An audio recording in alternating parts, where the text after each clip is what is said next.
That was not stated in your Yes, in your but I said, 2010. I thought it was not necessary. So why did you not consider that necessary when you are practically accusing a person of illegally acquired wealth, Your Honor?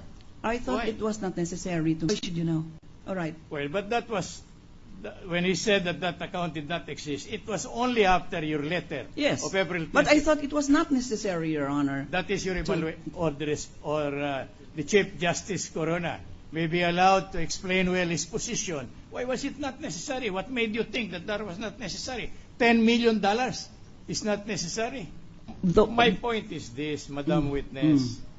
You wrote the Chief Justice Renato Corona Yes. a letter dated April 20, the $10 million account. Strictly confidential, wait. meaning No, the wait. contents of the letter were strictly confidential. Precisely. Why was there no mention? May I be allowed to finish my question? The witness has already answered that she felt it was not necessary. So that's her position. Am I correct in we are arguing on this point? The witness said that she found it not necessary to give that information in her letter. No, but it's made. Then the party to whom it is addressed may be able to intelligently reply to the request, Your Honor. If Your Honor, That's my please. point. If Now, Your Honor, if If- I am not... Will you kindly direct your question to the witness so that we will understand each other? Your Honor, you were saying so that the respondent could probably Your Honor. correctly. Yes, Your Honor. But he could have asked for a bill of particulars. Yes. he could have asked, where did you get This the is- information? But this is not a prosecution in court. Well, and where Yes. you got the information?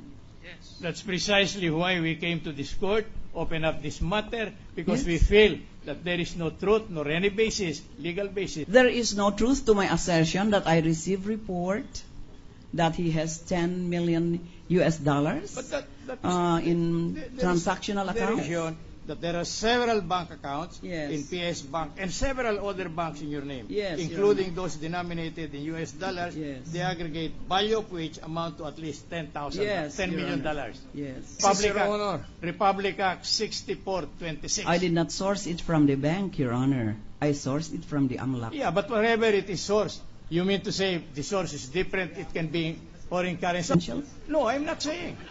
I'm not saying that it is your answer, that there are reports to this effect. My question is, why was this not incorporated in the report? Here, 17-page No, document. Where in your report? No, I did not mention. We sound like a broken mirror, both of you and I. I said, I thought it was not necessary. Counsel, the 10 million is a report. She did not include it Yes, in Your her Honor. letter. Well, that's her answer. Yeah, we wanted to emphasize, Your Honor. Mr. President, if I may. The gentleman from San Juan. Salamat po, Ginoong Pangulo. Pasensya na ako kahit bigla po akong tumayo. Kanina po merong hawak-hawak si Ombudsman ng mga papel para mabasa na po namin. Kung pwede lang po. And can the prosecution panel likewise be given a copy of that?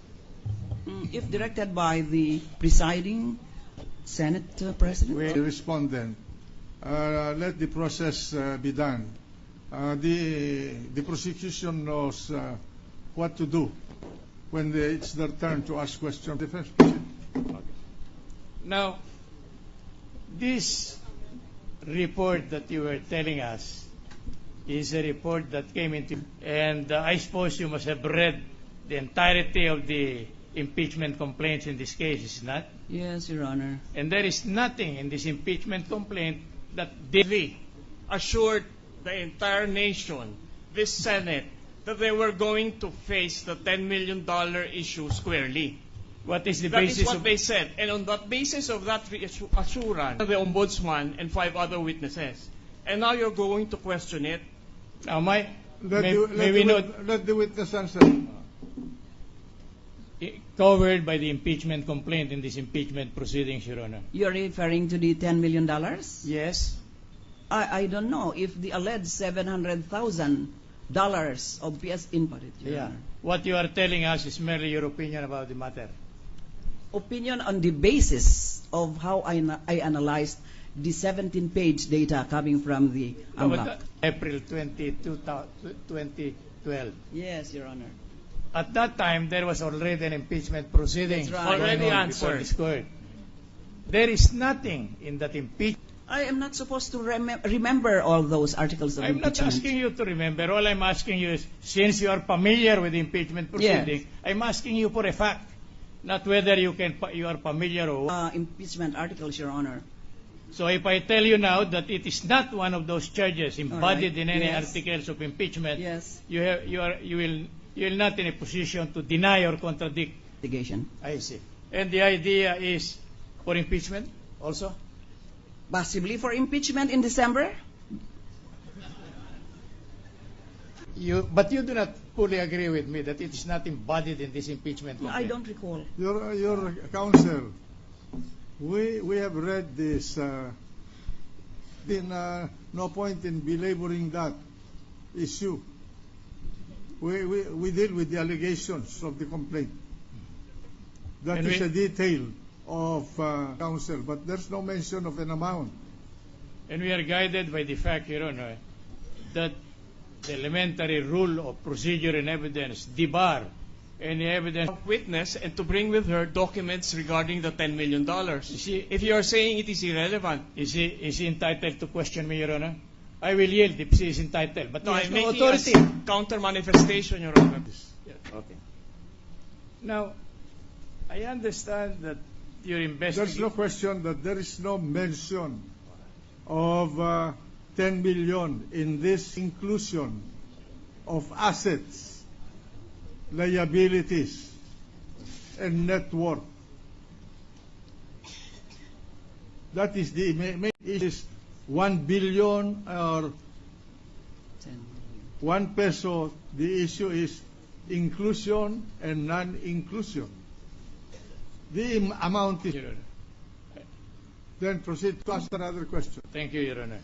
Now, this $10 million, is this an amount in court, which is the subject of evidence by the prosecutor?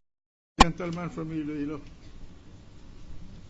Mr. President, I think we have been going May 8, 2012, the manifestation of one of the counsels for the prosecution, for the defense, Mr. Roy.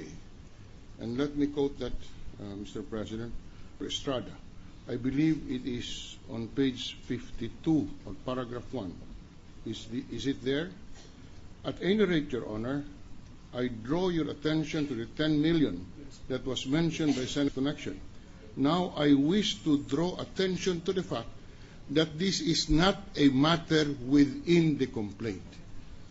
Be that as it may, Your Honor, the defense issue, if this honorable court is inclined to consider this matter in its deliberation, if the honorable court is inclined to make this form part of the basis of any verdict rendered here, May 8, 2012. I believe, Mr. President, that enough time has been debated to this debate. Can we go now to this point? This was already settled before by counsel. But the time that we have is limited. So may I to we do not want to control you in the way you ask your question, in the way you will handle your cases. But position, direct the question to the witness and let the witness answer, so that we can move on. We'll never finish this case. So, Mr. Counsel, for the defense, proceed to ask your question from the witness so that we can finish. In view of the admissions made on record by the witness, I'm through with my direct examination. You are through with the witness? Yes, Your Honor. All right. Cross. Thank you, Mr. President. Madam Ombudsman, you earlier mentioned that the AMLAC, I copy. for the record, counsel is being given a copy of the AMLAC report. 17 pages. And separate from that. For the record, Your Honor, How many pages? the 17 pages. The record The of document transactions. consists of the first page, there are 17 pages